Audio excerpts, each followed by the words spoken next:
Shalom à tous nos bien-aimés frères et sœurs de présentiel comme des réseaux sociaux.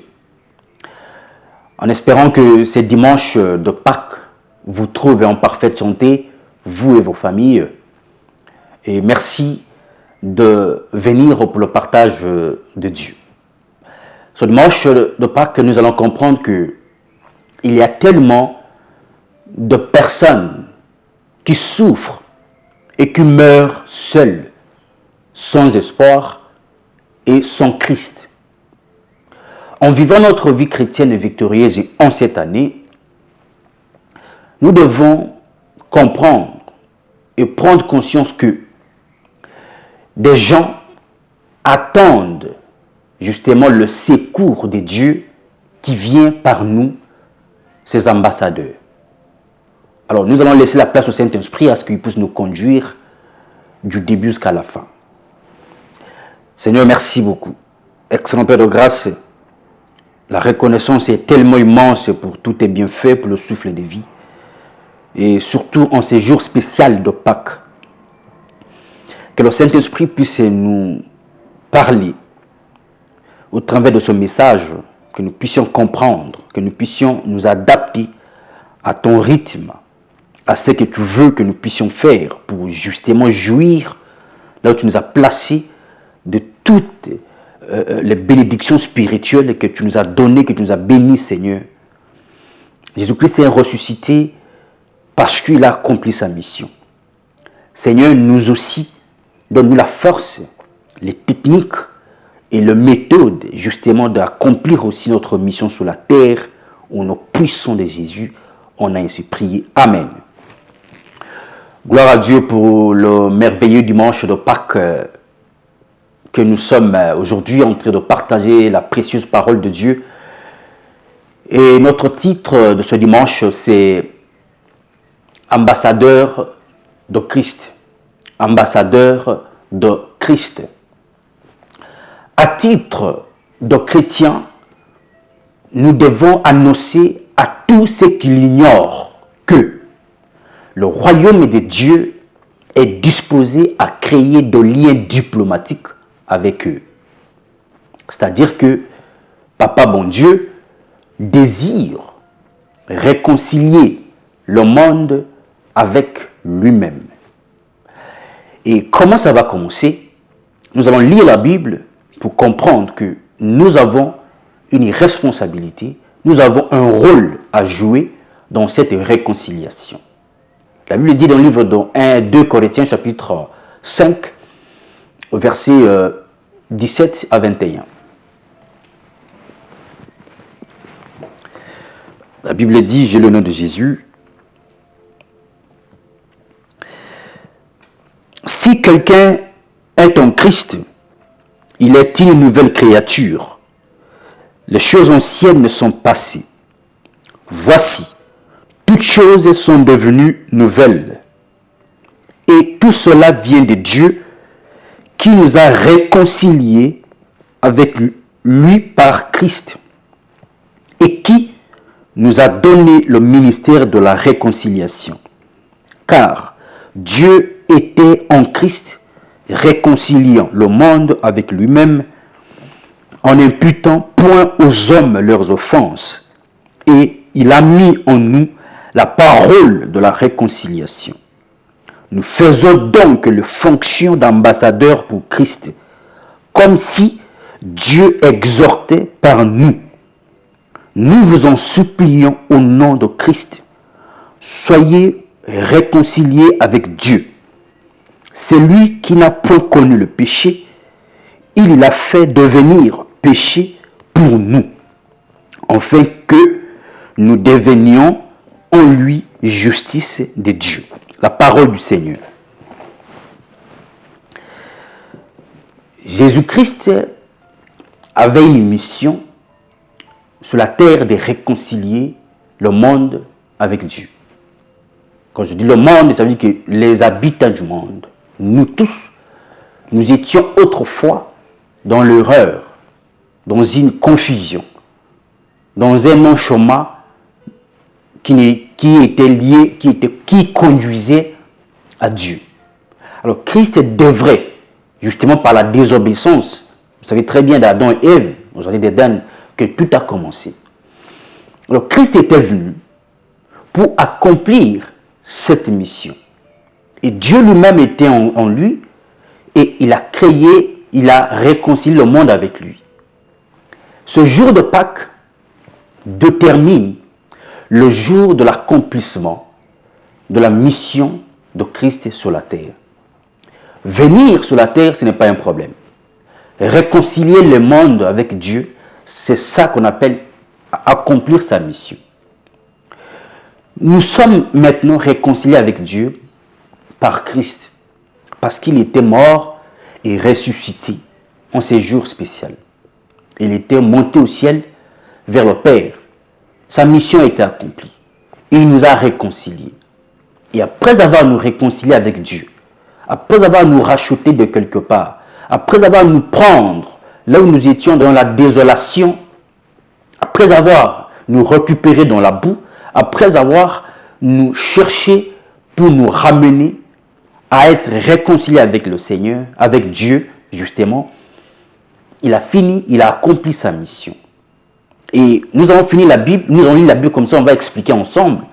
Dans 1 Pierre chapitre 3, verset 18 à 20, la parole du Seigneur.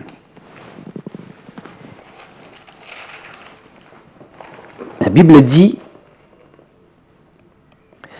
Christ aussi a souffert une fois pour les péchés, lui juste pour des injustes, afin de nous amener à Dieu, ayant été mis à mort quant à la chair, mais ayant été rendu vivant quant à l'esprit, dans lequel aussi il est allé prêcher aux esprits en prison, qui autrefois avaient été incrédules lorsque la patience de Dieu se prolongeait au jour de Noé, pendant la construction de l'arche, dans laquelle un petit nombre de personnes, c'est-à-dire 8, furent sauvées à travers l'eau, la parole du Seigneur. Nous comprenons que Christ était allé jusqu'au séjour de mort, lorsqu'il était mort, parce que sa mission était non simplement de nous sauver, de nous réconcilier avec le Seigneur, avec Dieu. Non, pas simplement ça.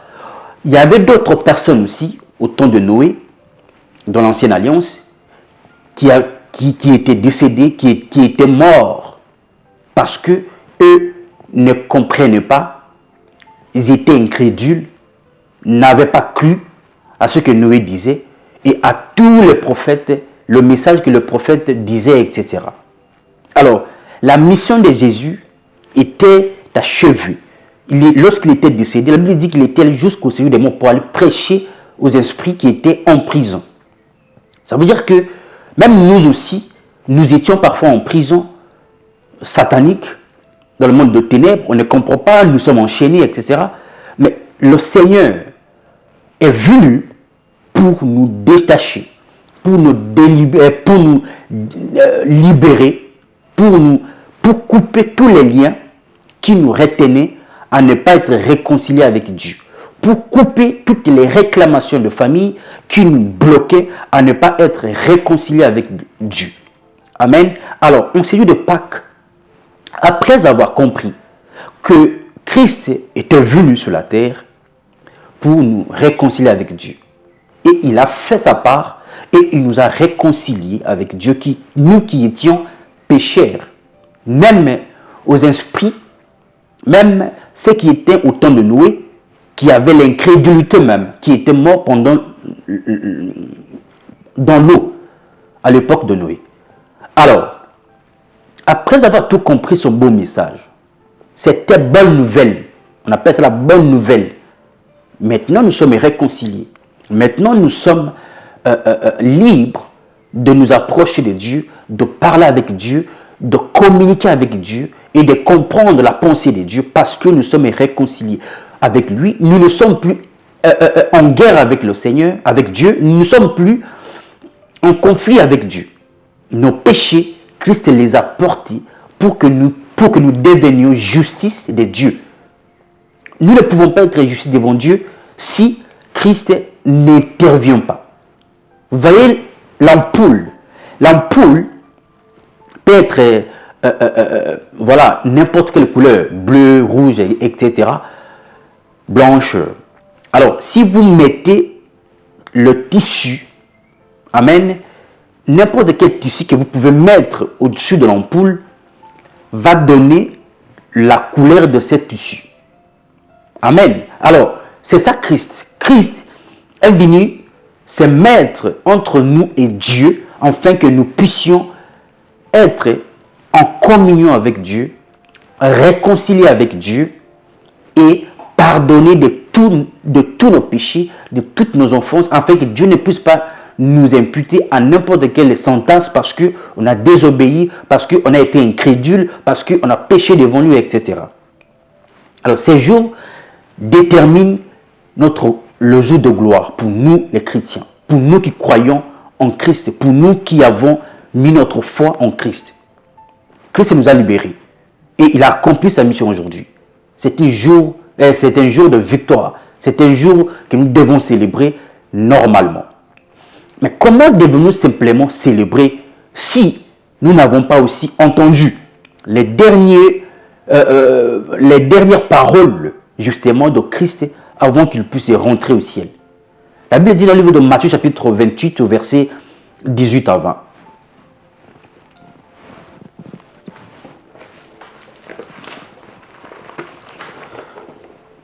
La Bible dit: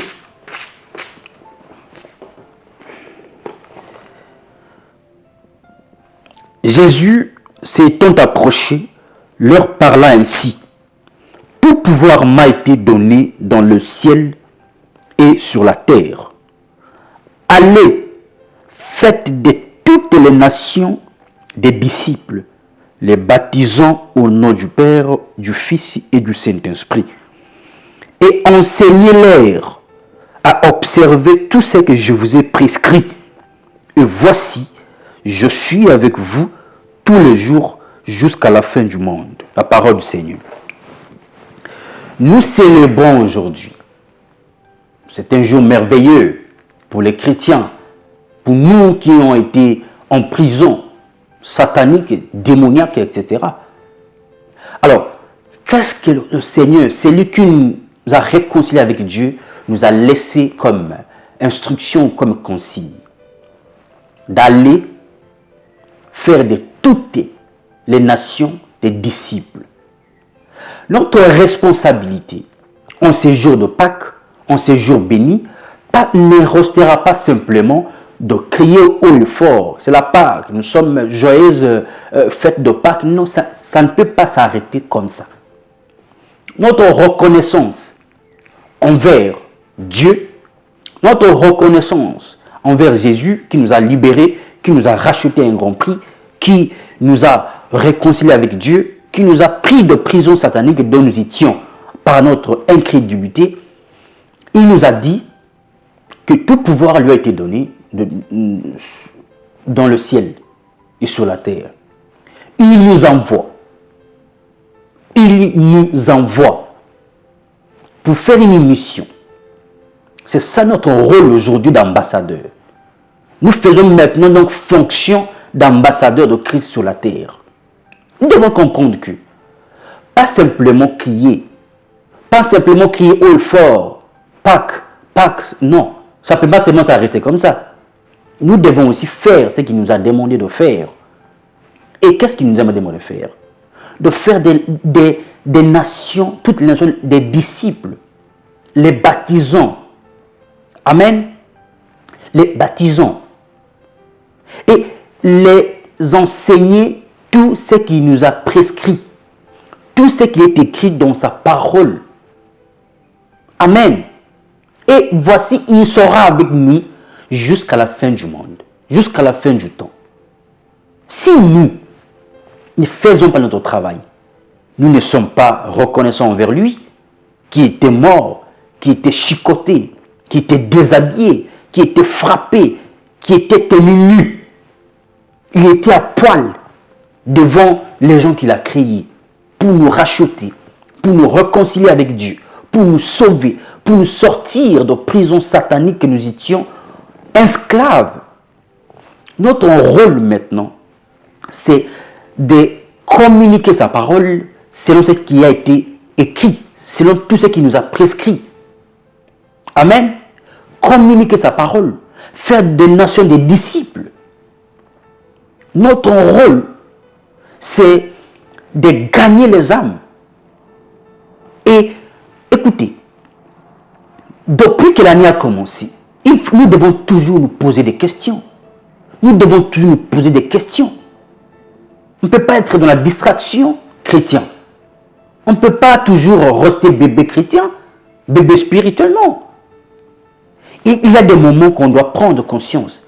Pourquoi il était mort? Alors, si je lis la Bible, je comprends qu'il n'était pas pécheur, mais il était devenu pécheur pour me sauver, pour me réconcilier avec le Père, avec celui qui m'a créé, avec celui qui me donne le souffle de vie. Qu'est-ce que je dois faire?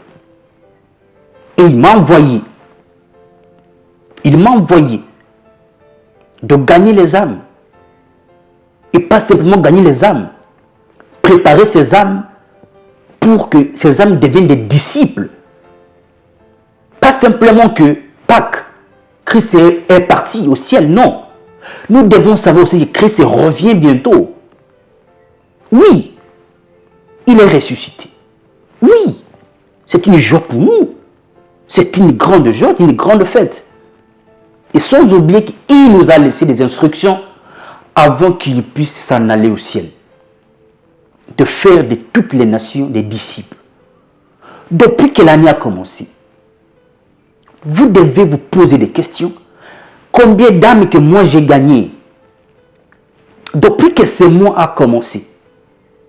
Combien d'âmes que j'ai gagnées pour le Seigneur depuis que la semaine a commencé? Combien d'âmes que j'ai gagnées? Ambassadeur de Christ. Il nous a envoyés. Il nous a légué le pouvoir. Il a dit tout pouvoir lui a été donné. Depuis que la journée a commencé, jusqu'à ce que vous allez au lit, vous couchez. Combien d'âmes que vous avez sauvées? Combien de personnes qui ont été motivées? Excusez-moi, pas le motiver, pas être motivé. Combien de personnes qui ont été édifiées au travers de vous, ambassadeurs? Combien de personnes qui ont été fortifiées? Combien d'âmes qui ont été venues au Seigneur au travers de vous? Nous devons nous poser des questions normales et faire notre travail bien. Parce que nous faisons, Fabrice dit que nous faisons fonction d'ambassadeur de Christ ici, ambassadeur pour Christ. On ne peut pas prétendre ou vouloir vivre la vie chrétienne victorieuse si nous ne faisons pas bien notre travail. Parce que dans ses paroles, lorsqu'il s'en allait, il a dit que voici, je serai avec vous jusqu'à la fin du monde. Ça veut dire qu'il sera avec nous si nous faisons ce qu'il nous a demandé avant. Il nous a demandé de gagner les âmes, de faire des nations des disciples, à la recherche d'âmes pour Christ et préparer ces âmes pour que ces âmes deviennent des disciples, parce que Christ revient bientôt. Les disciples qui doivent rencontrer le Seigneur, célébrer avec lui encore. Amen. C'est notre mission. C'est votre mission, c'est ma mission. De gagner les âmes pour le Seigneur. De faire fonction d'ambassadeur pour Christ dans ce monde. Là où Christ vous a déposé, là où Dieu vous a placé, Dieu veut que votre entourage entende la bonne nouvelle chaque jour. Vous avez des réseaux sociaux, vous avez vos voisins. Combien de personnes que vous fortifiez chaque jour, combien d'âmes? Il y a des gens qui meurent seuls, sans espoir, sans Christ, péniblement, et ils partent en enfer. Nous avons reçu ces dons de réconciliation. Les paroles de réconciliation de Christ sont en nous par le Saint-Esprit. Et ce n'est pas fini. Dans Actes chapitre 1, verset 8, il nous dit que, je vais lire, la Bible dit, dans Actes chapitre 1, verset 8, la Bible dit ceci, je le nom de Jésus, mais vous recevrez une puissance, le Saint-Esprit survenant sur vous, et vous serez mes témoins à Jérusalem, dans toute la Judée, dans la Samarie, et jusqu'aux extrémités de la terre, la parole du Seigneur. Mais c'est ça, notre mission, c'est de faire, de gagner toutes les nations du Seigneur. Si on n'a pas fait ça, si on n'a pas fait notre travail, n'espérons pas à être récompensés de la part du Seigneur. Nous devons être clairs avec Dieu. Dieu, c'est un bon papa. Dieu, c'est un bon chef. Et il lui rémunère ceux qui font bien son travail.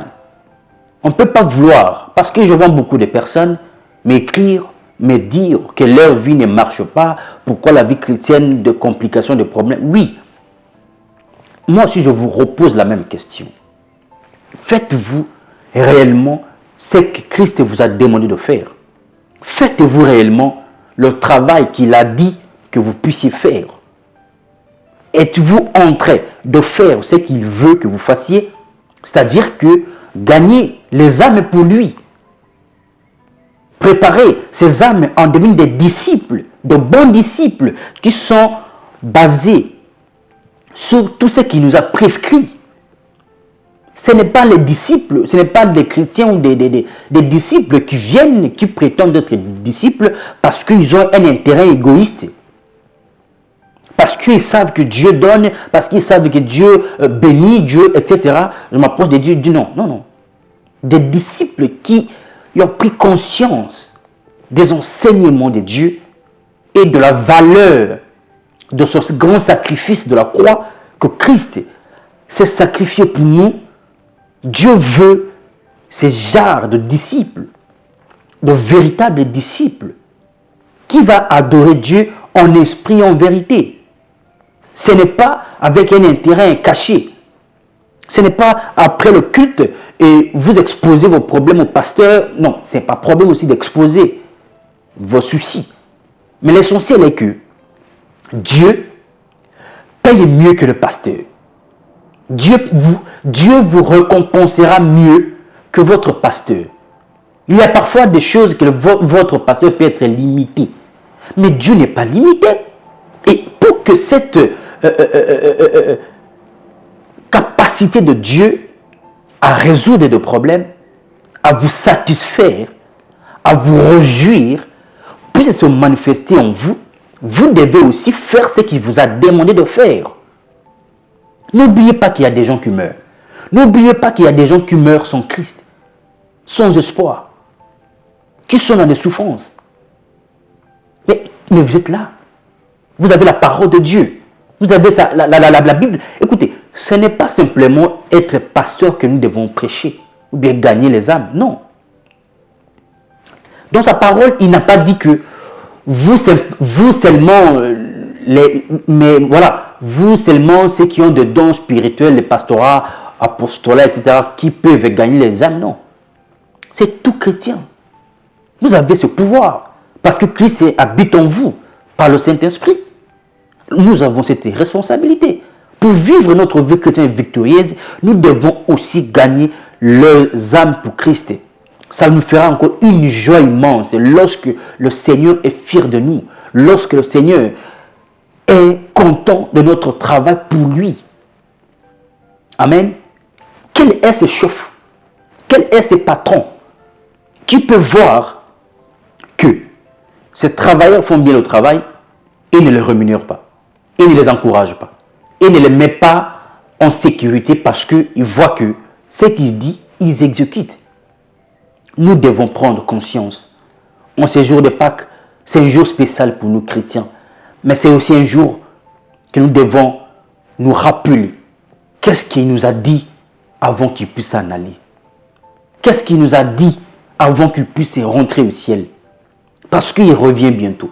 Et lorsqu'il va revenir bientôt, qu'est-ce que nous allons présenter comme le fruit de la mission qu'il nous a envoyé. Le résultat de la mission qu'il nous a envoyée. Il nous a donné une mission. Lui, il a accompli sa mission. Et vous et moi, nous sommes sûrs que nous sommes en train d'accomplir notre mission, ou nous dirons que, ou nous aurons des excuses. Amen. C'est notre rôle, frères et sœurs. Sans ces jours de Pâques, c'est seul Christ qui était mort et ressuscité. Tous les autres que vous connaissez, tous, je ne vais pas les citer, n'étaient pas ressuscités. Mais les gens les adorent, les gens les prient, etc. Mais nous, notre Christ était mort pour un but précis, pour une mission à accomplir. Aller prêcher, la Bible dit, il est allé pour prêcher aux esprits qui étaient en prison. Et après avoir fini de libérer là où ils étaient, il les a ramenés. Le problème, ce n'est pas venir pour la mission qui est un problème. Le problème est d'accomplir sa mission. Nous devons être conscients que notre mission aussi doit être accomplie ou est en train de s'accomplir. Et comment on doit savoir si nous gagnons les âmes, si nous les préparons pour raconter le Christ qui revient aussi bientôt. Amen. Ne nous limitons pas simplement à imaginer que aller à l'église, ça suffit pour moi. Mais faire aussi le travail que Christ nous a donné de faire, c'est mieux. Ça va nous permettre d'être heureux, d'être épanouis. Le fait que quelqu'un est sauvé au ciel, c'est une grande fête. C'est une grande joie lorsque une âme est revenue au Seigneur. Et imaginez que tout le ciel célèbre l'âme qui est revenue. Et Dieu va aussi demander à la fin, qui vous a ramené? Ou bien qui a ramené cette âme? Ils vont vous dire, c'est lui. Ils vont dire au Seigneur, c'est vous qui a ramené l'âme au Seigneur. Pour vous, c'est une bénédiction lorsque le Seigneur sera fier de vous. Parce que vous faites le travail qu'il vous a demandé de faire. Alors je vous encourage, nous y compris, de continuer si nous faisons. Et si nous ne faisons pas, de prendre conscience, d'aller là où Dieu nous a envoyés. Jésus avait dit que dans toute la Jérusalem, dans toute la Judée, dans la Jérusalem, dans toute la Judée, dans toute la Samarie, nous devons jusqu'aux extrémités de la terre, jusqu'à dans nos villages, jusqu'à dans des coins où on ne peut pas pénétrer. Parce que tout pouvoir est en lui. Et il lui donne ce pouvoir à ceux qui prennent la responsabilité ou l'engagement d'aller au front, d'aller là où il les envoie. Là où il nous envoie, c'est bien. C'est vraiment bien. Et je vous dis, par amour, de faire notre mission, tous. Car notre rôle sur la terre, c'est de réjouir le cœur de Dieu si nous faisons notre travail. À quoi bon de célébrer la Pâque? À quoi bon justement de vouloir justement chanter, crier? Mais nous ne faisons pas ce qu'il nous a demandé de faire. Ne nous contredisons pas nous-mêmes. Ne contredisons pas notre foi. Forçons-nous à faire ce qu'il nous a demandé de faire. Pas avec nos propres forces, mais le glorieux Saint-Esprit est là pour nous aider à accomplir la mission. Il revient bientôt. Nous aurons des comptes à rendre. Combien d'âmes que je dois gagner, que j'ai gagné, que je dois gagner aujourd'hui, quand je me lève le matin. Quelle est cette parole que je dois fortifier au nom de Dieu? Quelle est cette édification que je dois transmettre au peuple de Dieu qui en ont réellement besoin? Le monde est chaotique. On vit dans un monde chaotique qui a besoin de la bonne nouvelle. La bonne nouvelle, non pas simplement pour entendre les belles informations, mais des bonnes informations. Amen. Et nous allons continuer la semaine prochaine. Et le dimanche prochain, nous allons continuer avec notre série. Que Dieu vous bénisse abondamment et surtout, faites votre travail. Continuez à gagner les âmes si vous le faites. Et si vous ne le faites pas, soyez motivés, soyez fortifiés, soyez encouragés par ce petit message. Que Dieu sera fier de vous si vous gagnez les âmes pour lui. On se retrouve le dimanche prochain pour la suite de notre enseignement. Votre frère, Pasteur Rachuté. God bless.